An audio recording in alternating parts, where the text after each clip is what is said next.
Welcome to the Bulwark Podcast. I am Charlie Sykes. We are fortunate to be joined today by Jake Tapper, who, of course, is a CNN anchor, but also author of the new best-selling thriller, All the Demons Are Here, a work of historical fiction. Although, Jake, the title, All the Demons Are Here, feels like it's ripped from the headlines.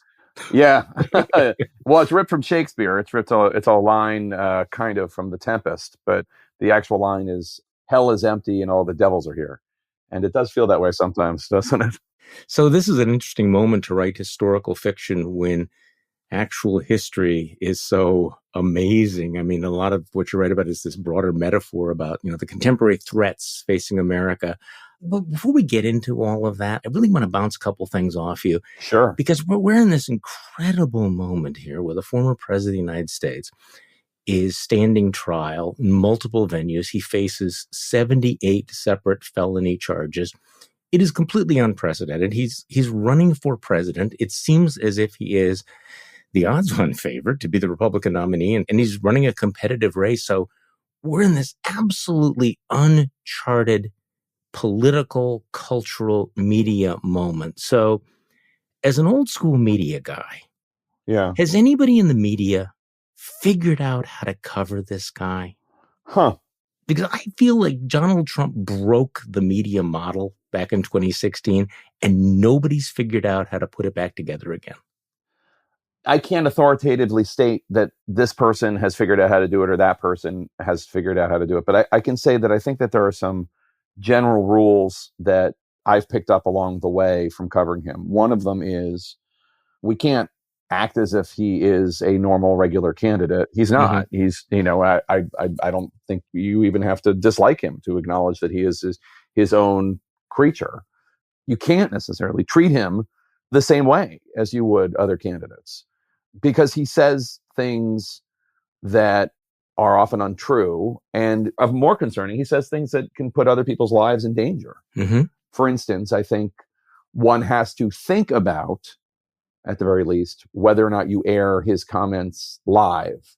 I think that is a discussion and a debate. I'm not saying it shouldn't be done, but I'm saying it is a discussion and a debate that everyone in any newsroom that has video should have, because you never know what he's going to say and the ramifications of it. I mean, he has said things before that ended up costing lives. So that's one. Two, I don't think you can ignore him. That also means you can't ignore things he says that aren't out there. I mean, right.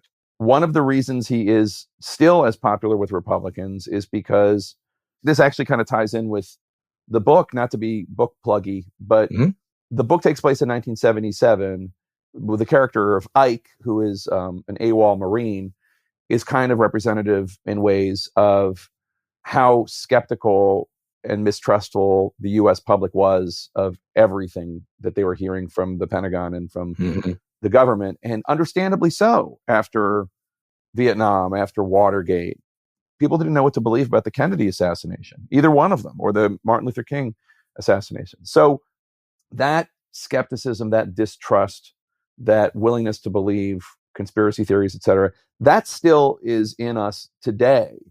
And Donald Trump feeds into some of that. And, he's not always wrong about everything he says and does. So I think that also has to be part of the equation, too. Yeah, I mean, I go back and forth on all of this. There are people who say, well, you shouldn't give oxygen to the crazy things he says. But wait, I do think he needs to be held accountable. People do need to know what he's saying. On the other hand, let's talk about what happened last week when he showed up in D.C. We basically had the O.J. Simpson slow-moving Bronco moment where you had this endless sort of blank time with showing the empty podium, showing the car and everything. I want to read you something that my colleague JVL wrote last Friday in the Bulwark. He said, the O.J. Simpson case was the signal media evolution of our time. It established the template for modern broadcast news. Everything in our media world, from the treatment of Monica Lewinsky to the 2000 recount, to the weeks of 9/11 coverage to Trump's 2016 campaign, is directly descended from O.J. And he goes on to say, I would argue the broadcast media, as much as any other factor, has driven the collapse of American political life. It changed the incentive structures for both politicians and journalists. It created a sense of manic obsessiveness in the public, and it acted as an accelerant in our ongoing polarization. And then he goes to the wall-to-wall coverage of Donald Trump, Donald Trump's getting off the plane, Donald Trump's getting in the car. So what is your reaction to that? I kind of think of you as a media throwback, and I ask this as a media throwback myself. Yeah. What is the right balance to strike? And what did you think of the wall-to-wall empty podium coverage that we got again last week?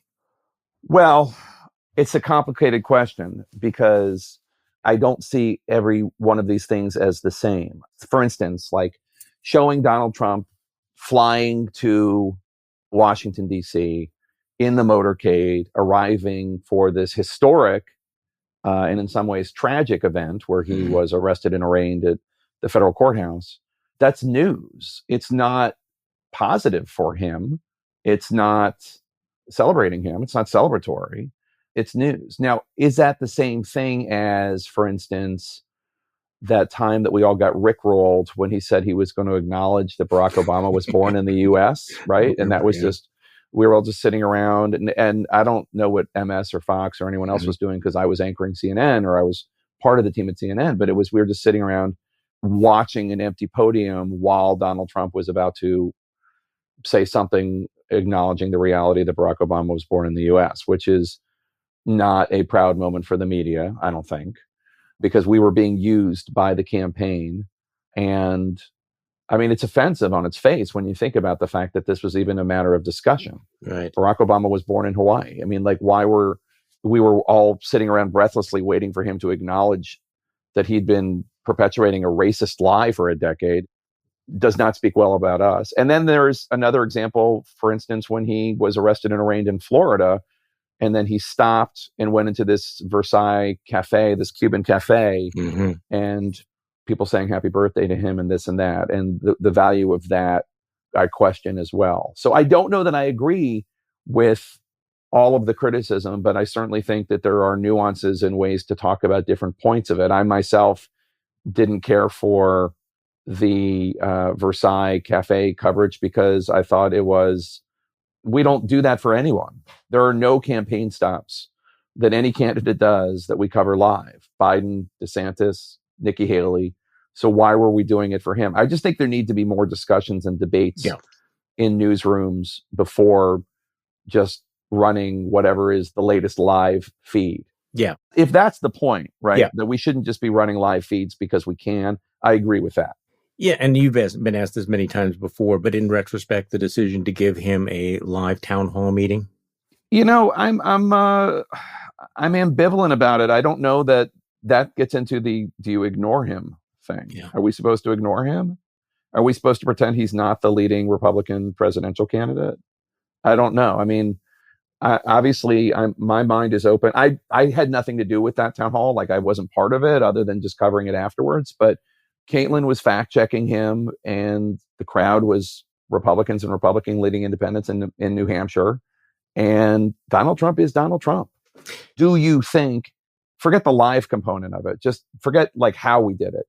Should Donald Trump be given a town hall? Should voters get to ask the leading Republican presidential candidate questions? What do you think? Yeah, I mean, I go back to your point about giving him, live, unedited time. I mean, I think you could ignore him without turning over that kind of airtime to him because he can't be treated like any other candidate because he is going to be a fire hose of disinformation and bullshit. And there's really no way around that. But this is, not to move past this too quickly, but this is what makes, I think, your book so interesting and so fun because, of course, 1977 is a completely different world, but it's not. It's not. And it is not such a different world. And what is interesting is the way you actually, create these characters of Max Lyon, who is loosely based, or how do you want to describe it? Loosely actually based on Rupert Murdoch? Pretty clearly based on Rupert Murdoch. I mean, small differences, but some of the lines he says in the book are actual quotes of Rupert Murdoch because I tried to understand what motivates Rupert Murdoch journalistically, because the rise of tabloid journalism is something that happens in 1977 and in the book. And then also, obviously, we're dealing with it today still. And I think this is hilarious that your Donald Trump character is Evel Knievel, the motorcycle stunt performer, who I will admit I have not thought about for months. I mean, basically, he is kind of a precursor, kind of this recurring American character like P.T. Barnum or Jesse James with the showmanship and the spectacle. But he actually did stuff, right? I mean, He didn't just sell his brand. Evel Knievel actually did jump stuff. He did. He wasn't a very good jumper, but he was willing to do it. Evel Knievel, for your listeners who don't know or barely remember, was a huge figure in American pop culture and even sports culture in the 1970s, even though it's questionable how athletic he actually was, although he was in many ways the father of a lot of the X Games and extreme sports that we see today. And a lot of those people, Tony Hawk, et cetera, will credit Evel Knievel for getting them interested in kind of these dangerous one-man sports. He was a stuntman, and he would do motorcycle stunts, and he would just come up with the wildest ones he could to get attention. And there really wasn't much more to it than that, and his larger-than-life persona, where he was, he lived in Butte, Montana, and he was kind of a shoot-from-the-hip Elvis type, and was a fascinating character. And there exists in him the same DNA as Donald Trump. And I don't mean it in a negative way. I don't mean it in a pejorative way. It's just there is in American culture these kind of showmen that arise, whether it's P.T. Barnum or Evel Knievel or Donald Trump, these people who are just able to command, they have charisma and they have a certain charm about them, and they shoot from the hip and they get lots of attention, and they come up with media spectacles, and the media obliges. And there is this similarity in many ways. And in fact, I don't know anything about motorcycles at all. And motorcycles are a big part of the book, huge part of the book, because of Evel Knievel, because of the character Ike, who's a motorcyclist. There are a bunch of plot points that have like big motorcycle action scenes. So I hired this guy, Mark Gardner, who's a writer and a motorcycle enthusiast, to help me edit the motorcycle parts. He was a great guy and really helped. You need to believe that Ike knows about motorcycles to buy the premise. Anyway, when we'd finished our bit of business, he said, "Oh, by the way, I thought you'd find this interesting." And he sent me a link to an essay he had written like 2 or 3 years ago, where he compared Evel Knievel to Donald Trump. And like, I had never seen it, but it's just there. It's just this DNA that's there. And it's just, there was this silly attempt to have Evel Knievel run for president in 72 as a joke, like as a stunt to get attention to Montana. That's a real thing? That really happened. Yeah. So, I mean, it was there to play with. Well, let's just get a little bit of background here. This is your third historical novel. I mean, the first one, The Hellfire Club, was in the 1950s in the McCarthy era. And you had fictional protagonists, Congressman Charlie Martyr and his wife right in the thick of the McCarthy hearings. And the next book, The Devil May Dance, is set in the 60s, where you had Frank Sinatra and the Rat Pack and all of those guys, and the whole story of John Kennedy and Sinatra. And then this one is set in the 70s. And for some of us, it's kind of a little bit of PTSD. I mean, the 70s was a screwed up decade. And so you have Elvis and Anita Bryant, the son of Sam. Yeah. Studio 54. There's, cameos, mentions of Farrah Fawcett, Elton John and Cher and everything. So I don't know whether you describe Max Lyon, the Rupert Murdoch character, and the Evel Knievel character as, are they the demons? The demons are, it's more just like at the end of the book, I don't want to spoil it, but there's this big confrontation where a mob is about to attack a place where a lot of politicians have gathered, which is obviously, resonant of January 6th. Although it's not direct. It's not a direct analogy, but it is a mob frustrated with a bunch of things taking out their anger. And when I saw The Tempest, last time I saw The Tempest, there was a recent adaptation, and it opens in the midst of a storm on an island. And I just loved that idea. But I didn't want to start with the storm on an island. I wanted to end with the storm on an island. And that's why I came up with the title, All the Demons Are Here. And the idea of who the demons are, that's up to the reader. Are the demons the politicians? Are they the angry mob confronting the politicians? That's for people to decide. You use this book to reflect on what was happening to journalism in the 70s as Rupert Murdoch was just, getting a toehold. Yeah. And really began this attack on truth. Max Lyon, who is the Rupert Murdoch character, I mean, he clearly knows, how to sell newspapers by playing the race card, by, exploiting the struggle over race and racial justice. And you write about the Son of Sam murders. Can you just set the scene for me and why you chose that moment to begin saying, this is when this began? Well, Rupert Murdoch had gotten his toehold in American journalism when he bought a couple of San Antonio newspapers. And I was fascinated. First of all, the idea of Rupert Murdoch becoming a character in this book is, I have to give all the credit to Kara Swisher. I did her podcast back when I was promoting The Devil May Dance. at the end of the interview, she suggested it. And she didn't even know that I was doing the 70s next. But I thought it was too broad. Who would believe that character today? But then when I decided to do the 70s and I picked Evel Knievel, and then I wanted to have this plot involving Ike's sister, Lucy, the idea that tabloid journalism was rising right in the same era too, I found fascinating. And I started watching some documentaries about Murdoch, and I read a couple books about Murdoch. And so first of all, he'd gotten his toehold in San Antonio, and I realized that my fear of killer bees when I was a kid is entirely his fault. Really? Yeah, the killer bees were like this vague threat in South America. And, it's not like one of them stinging you kills you. It's like 1,000 of them stinging you kills you. And only if I remember worrying about this. You do? I remember being terrified of this. Yeah. And it was completely overhyped by Murdoch in the 70s in those San Antonio newspapers. And it became a national obsession. And they made the movie The Swarm. Yeah. NBC did a special. And it was crap. Yes, they were making their way slowly to the United States, but it's really way overhyped, the threat of killer bees. Anyway. But it worked for Rupert Murdoch. It worked. Yeah. And it scared me for years as a kid. So then I started reading about him, and he says at some point, Murdoch, but then also my character Max Lyon, based on Murdoch, he articulates the idea that news consumer behavior is driven by either fear or rage. Mm-hmm. That's it. Once you know that about Murdoch, you can't unsee it. Almost everything they do is fear or rage. That's the secret sauce. Yeah. That's it. That's the formula. Turn on Fox Prime Time and you'll see fear or rage, fear or rage. Every story is one of the two. Oh, the trans community is going to come. Oh, the Latino community is going to come. Everything is fear or rage. So putting Lucy into that context, Lucy is in my book, she is the daughter of Congressman Charlie Marder and his wife, Margaret, who are the heroes of the first two books. And she wants to be a journalist. And she joins this new tabloid newspaper in Washington, D.C. called the Washington Sentinel, and goes into the world of tabloid journalism. And that was fun for me to explore because we live it. Not just Fox, obviously, but there has been a tabloidization of all news media, period. You touched on it a second ago with your question about OJ and how that shapes coverage with cable news and social media. And there are all sorts of imperatives here. There are all sorts of things that are shaping this all.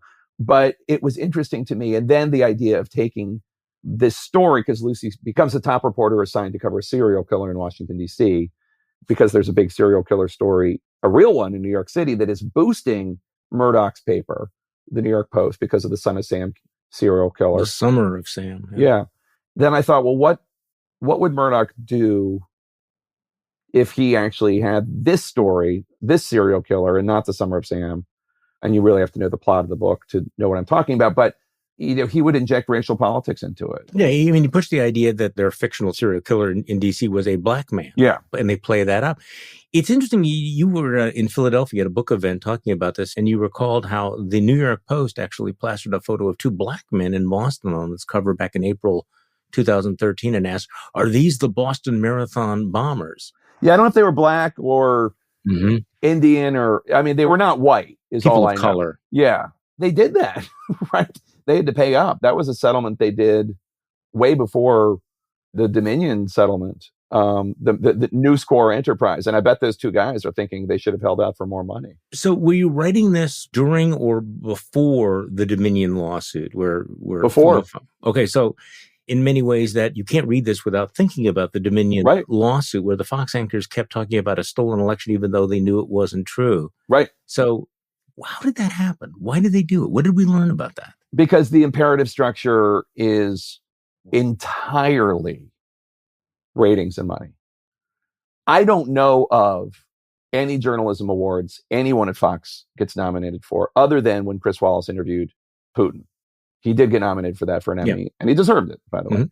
But he's no longer at Fox. And at CNN, we just got nominated for 47 Emmys, news Emmys. And we're not going to win them all, or even most of them, probably, but that's an honor. But you're in a different business than they are, aren't you? Well, that's the thing. Yeah.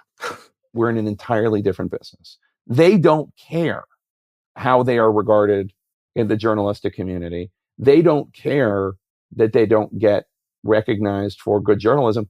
It's entirely about clicks, 100%. So I've been thinking a lot about the 1970s, which is still burned into my consciousness, and that you chose 1977. In 1977, there was a great deal of cynicism. There was a great deal of doubt, and that this was just beginning. But in 1977, nobody really thought back then that this tabloid style of journalism was going to pose an existential threat to American democracy. Correct. In 1977, you could look at the media and say the media is going to continue to be a guardrail. The media will stand against people like what happened during Watergate. And now you have like 40% of Americans believe something that's abjectly false, right? Right. I mean, even after it's been adjudicated in courtroom after courtroom, they believe the election is stolen. And I think you made this point, we're now at the point now where we're not sure how the American experiment is going to turn out. Correct. Because of what you're describing. Yeah, no, I agree. I mean, 100%. And Fox could make the decision to be part of the solution, I guess. The lawsuits are not over.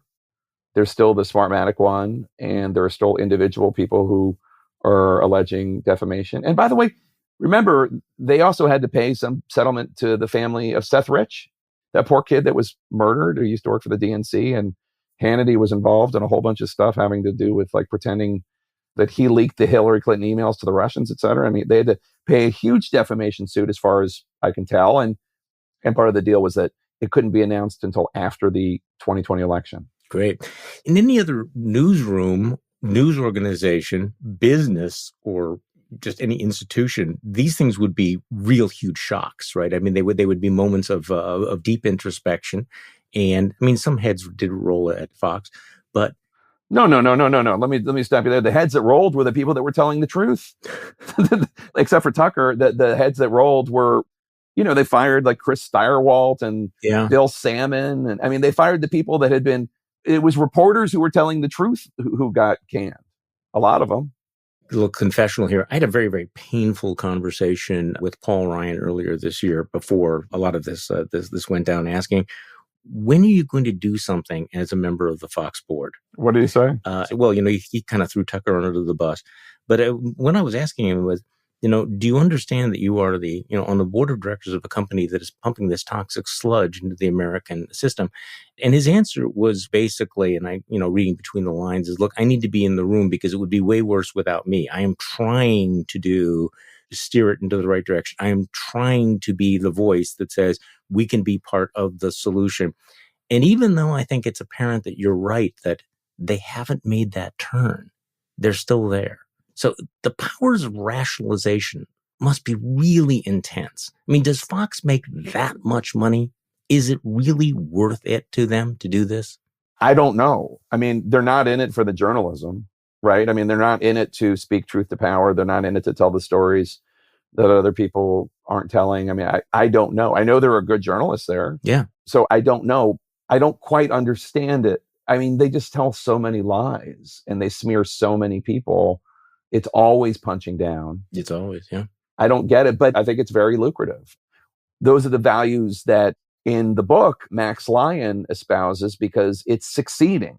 His strategy to get new readers for the Washington Sentinel is succeeding, and it's having an influence. Let's go back to the book, because I am absolutely fascinated by the Evel Knievel Donald Trump nexus here. Evel Knievel is running for president.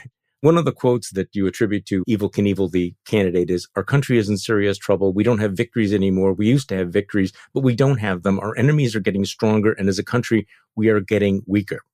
Like straight out of Donald Trump. Well, that might actually have been Donald Trump. That might have been from the Donald Trump announcement speech. Okay, we'll keep that between us. But so you see him as the quintessential American bad boy character. You're starting to write your third novel. You've decided you've done the 50s, you've done the 60s, you're going to do the 70s. You want to write about these themes of American culture and the media. Walk me through how you came up with Evel Knievel, because that wouldn't have occurred to me. I mean, it didn't occur to me either. Okay. The story's going to be a little name droppy, but it is the true story. So I go fishing with Jimmy Kimmel at his fishing lodge in Idaho in 2021, and he has purchased it and refurbished it, and he has decorated it with all this Evel Knievel stuff. Evel Knievel, famously or infamously tried to jump over the Snake River Canyon in 74, just a few miles away.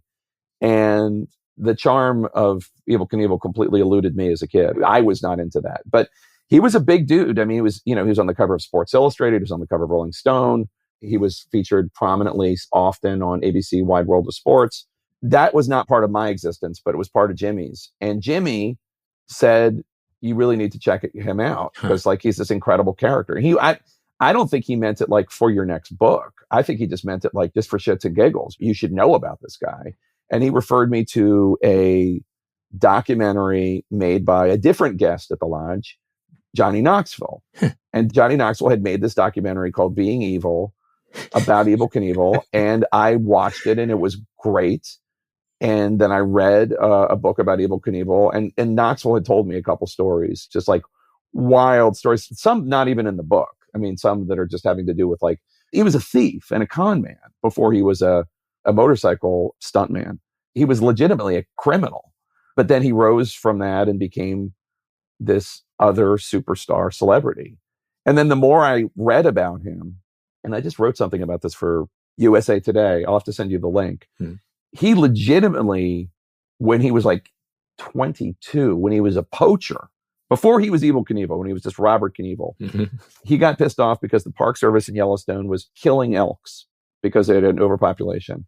And he didn't like that because he wanted to kill elks. He was a poacher. He would take people on hunting trips into Yellowstone. He wasn't allowed to, but he did anyway.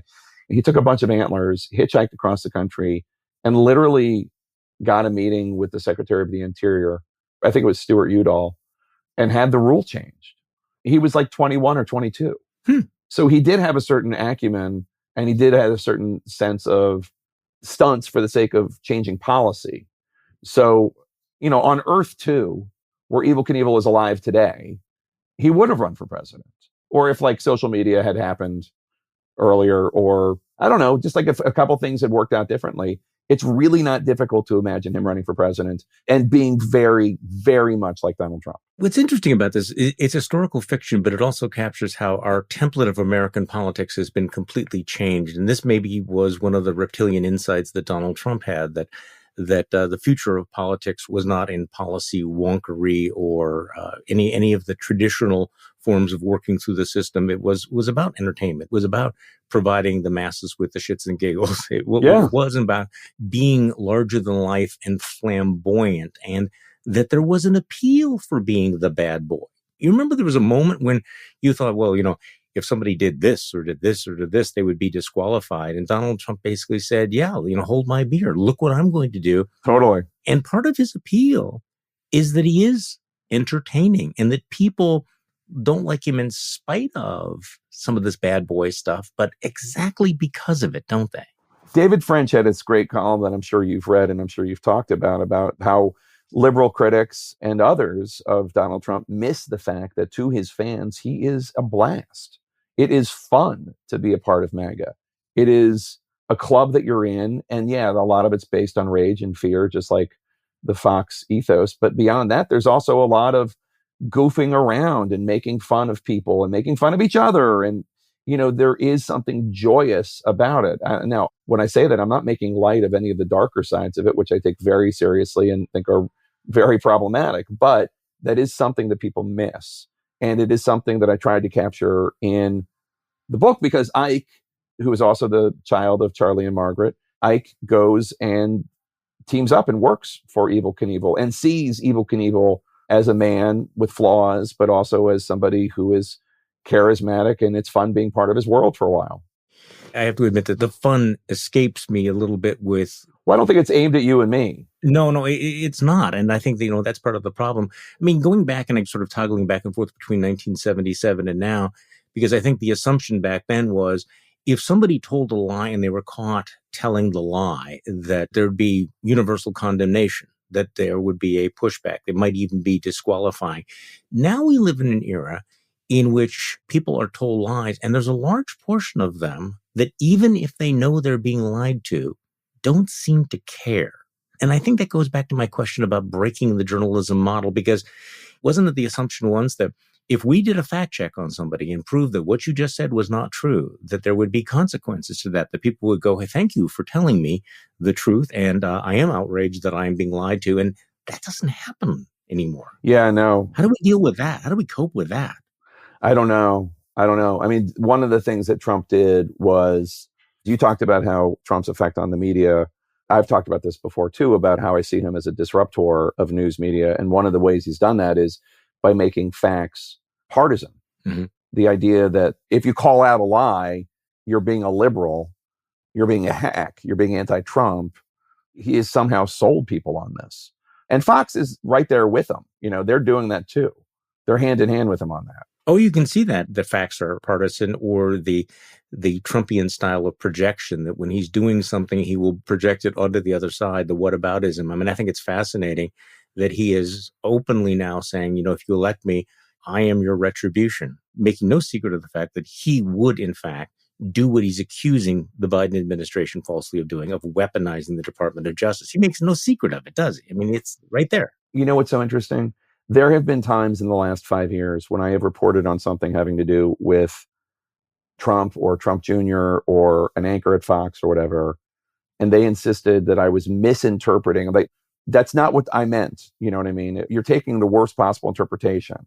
And they appeal to my sense of fairness, and they appeal to my sense of wanting to be allegiant to the facts. And I am who I am, so I listen. And I not correct the record, but like say, Donald Trump Jr. has reached out and this is what he said he meant, or Sean Hannity reached out and he said he meant to be saying blah, blah, blah. And I've done that. And they afford no such opportunity for me. No. So to me, it's like they understand. Asymmetric. Well, yeah, they understand that I try to be a person of honor and truth and fact, and they don't care that they are not. No, that's interesting, that asymmetry where they will take an admission from more traditional media that, hey, we were wrong about that. Here's a correction. Like, aha, we're jumping all over it. You will never see that kind of apology or admission on their side. So there is that asymmetry. Part of when I was going back to my question about breaking the media model as an old school journalist, and I started my first newspaper job in 1976, the timing of your book, and came up through a tradition where journalists went and dug out facts and challenged power and wrote theoretically without fear or favor. Now it seems as if the model has become more about fan service. Yeah, I agree. People don't like hearing negative things about people they like. I agree. And that's a problem. And that's not just a Fox problem, but that is a problem. And it can't be that way. Let's take Hunter Biden as an example. Hunter Biden broke laws. I mean, we saw him break numerous drug laws on those tapes and everything. But beyond that, like, he's tried to cash in on his family's name and put his father in a horrible position. And his father does seem to have a blind spot about it. And the whole thing about not acknowledging his daughter with that woman in Arkansas is just heartbreaking for that girl. Yeah. And that whole story, the whole Hunter Biden saga, is really awful. And yet, on the left, if you even cover it or talk about it or discuss it, then they don't want to hear it because it's saying something unpleasant about a side that they root for. Fan service is not a good way to do journalism.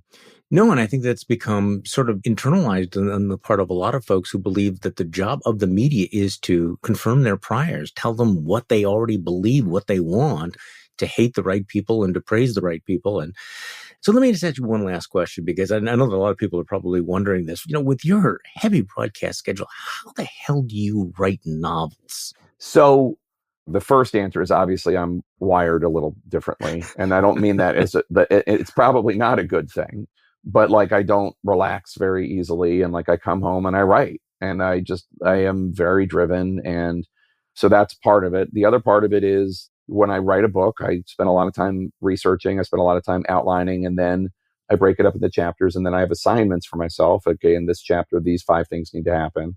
And then I try to write for at least 15 minutes a day, every day when I'm in the middle of a writing project, because even if I'm busy, everybody has 15 minutes a day, breakfast, lunch, dinner, whatever. And if that's all you do that week, that's still an hour 45, that's 2 pages maybe. And that's the lesson. Is I wrote a novel in my 20s. It didn't get published, and I put it down. And then I didn't try to do fiction again for another like 20 years.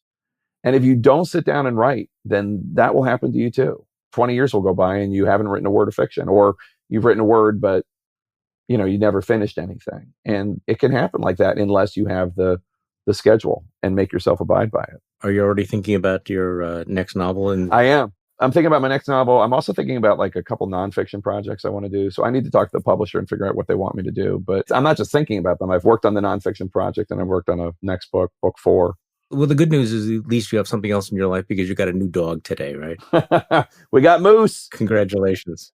We lost our Australian Terrier, Winston, who some of your listeners might have seen on Twitter, Winston Tapper. He was 12. We lost him a few weeks ago. So we got Moose today, Bernedoodle. He's a big, goofy guy. We're going to have to set up a Twitter account for him too. I think that will be therapeutic. The new book is All the Demons Are Here. Jake Tapper is, of course, a CNN anchor. His earlier books include The Outpost, An Untold Story of American Valor, The Hellfire Club, and The Devil May Dance. Jake, thank you so much for coming on the podcast today. Such a pleasure, Charlie. Thank you. And thank you all for listening to today's Bulwark Podcast. I'm Charlie Sykes. We will be back tomorrow, and we'll do this all over again. The Bulwark Podcast is produced by Katie Cooper and engineered and edited by Jason Brown.